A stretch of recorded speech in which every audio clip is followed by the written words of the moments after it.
Spider-Man 2 Chapter 1 Late Again.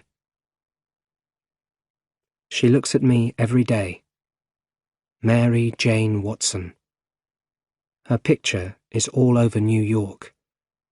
I love her, but she doesn't know. She can never know. She can't be part of my life. Who am I? I'm Spider-Man, and I have an important job to do. I'm also Peter Parker, and I too have a job to do. Peter stopped his bike outside Joe's Pizza Bar. His boss, Mr. Aziz, was standing outside. "Parker," he shouted. "You're late. Always late." Mr. Aziz turned around. On the back of his t-shirt it said, 29 minutes or it's free. Peter followed Mr. Aziz inside the busy pizza bar. "This order came in 21 minutes ago," Mr. Aziz explained, pointing at the Big Joe's Pizza's clock. He passed 8 pizza boxes to Peter. "You've got 7.5 minutes, or you'll lose your job. Go!" Peter rode his bike through the cars, taxis and buses on Manhattan's busy streets. He saw a clock on a street corner. 3 minutes to 2. He had just 3 minutes left. There was only one thing to do. He left his bike and ran into a small street. He quickly changed into his Spider-Man clothes. Then he shot a line of webbing and swung into the street. A man saw him and shouted, "Hey! Spidey's taken that guy's pizzas!" Some New Yorkers didn't like Spider-Man much. There were bad stories about him in the Daily Bugle, the city newspaper, nearly every day, and people believed them. Spider-Man swung from building to building. Not much time left. But then 2 young children ran out into a busy street. Peter put the pizza boxes on a building. He swung down and took the children in his arms. He pulled them to the other side of the street, just in time. The little boy and girl looked at him with big eyes. "No playing in the street," Spider-Man said to them. "Yes, Mr. Spider-Man," they answered. He collected the pizzas and went into an office building.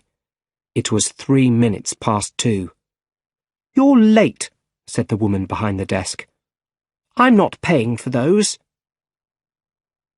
Peter lost his job at Joe's Pizza Bar, but he still had work at the Daily Bugle. He took pictures of Spider-Man for the newspaper. He went to see the top man at the paper, Jonah Jameson. Peter wanted to sell photos of other things, birds in the park, faces of interesting old men, but Jonah Jameson wasn't interested. "I only pay you because you take pictures of Spider-Man," he shouted. "Spider-Man won't let me take any more pictures," said Peter. "The city hates him because of you." "Well, I don't want your other pictures." "Okay," said Peter, and he pulled out a fantastic photo of Spider-Man. "I'll give you 150, said Jameson.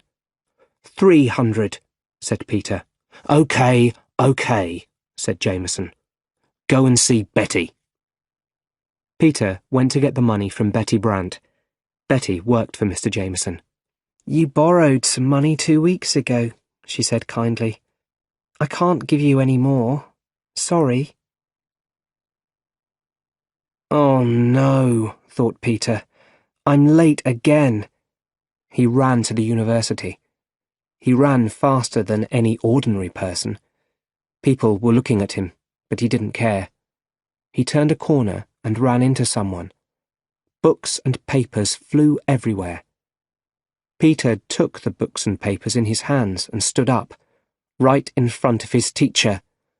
"Oh, Dr. Connors, sorry," he said. "Where were you going, Parker?"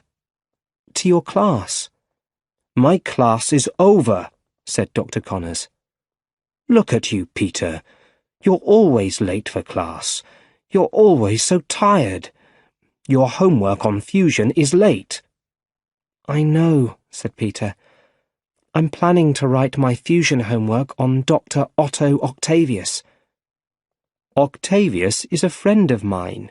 Make sure it's good. It was dark when Peter arrived at Aunt May's house in Forest Hills. He walked into the living room. He was thinking about other things, and he didn't see Aunt May, MJ, and Harry standing there,